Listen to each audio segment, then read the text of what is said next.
Hi everyone, and welcome to this tutorial video. In this video I'm going to be showing you how I draw a cat. For this example I'm using a mechanical pencil with HB leads on smooth Bristol board paper, but you don't have to worry about the equipment you're using. As long as you have maybe an HB or a 2B pencil, I think you'll be fine. I also used a blending stick and an eraser.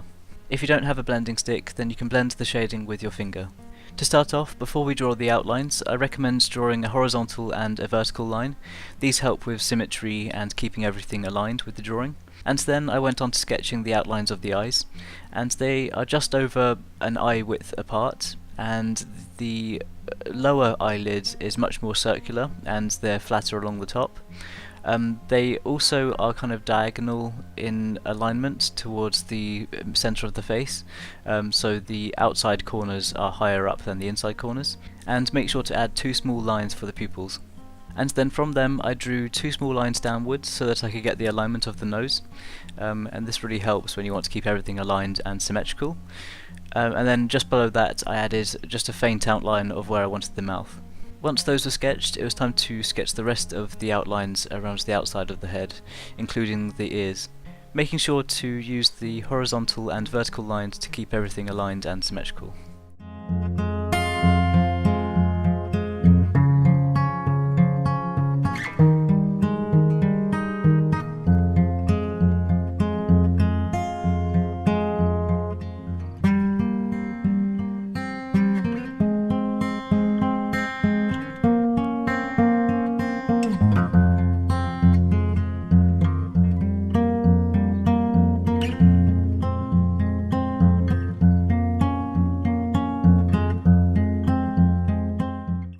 After all of the outlines were laid down, it was time for me to move on to the shading.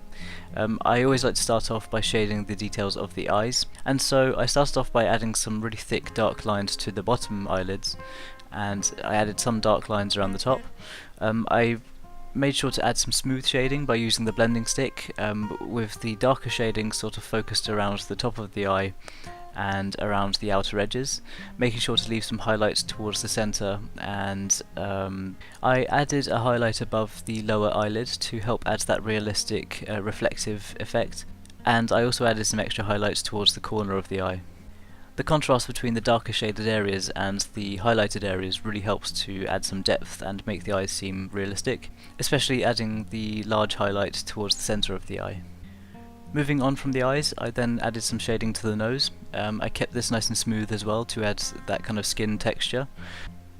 And then I added some darker shading around the bottom of the nose for the nostrils. The hairs at the tip of the nose are extremely fine, and so you just have to use really small, quick strokes with the pencil and build them up. It takes quite a long time, but I used the help of the blending stick to help speed up that process and just build up the layers. I blended it and then I added some more hairs over the top.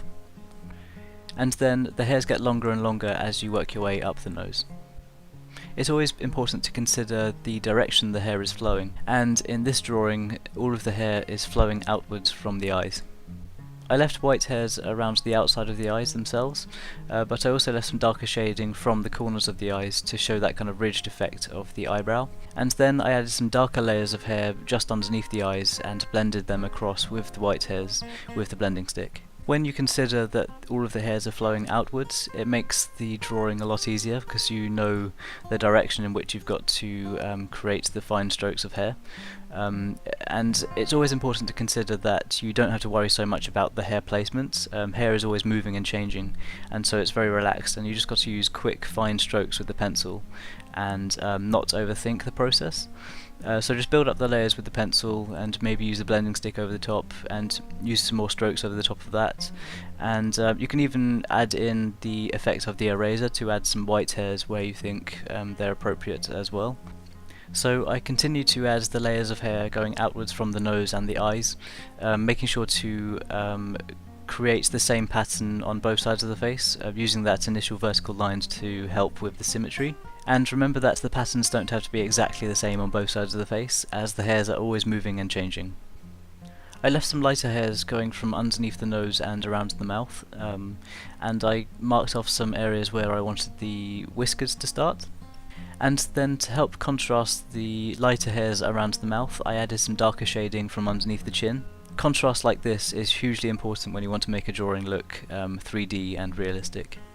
For the whiskers themselves, I started off adding some dark whiskers with quick fine strokes of the pencil, and then I added some lighter layers of whiskers by using the sharp edge of an eraser.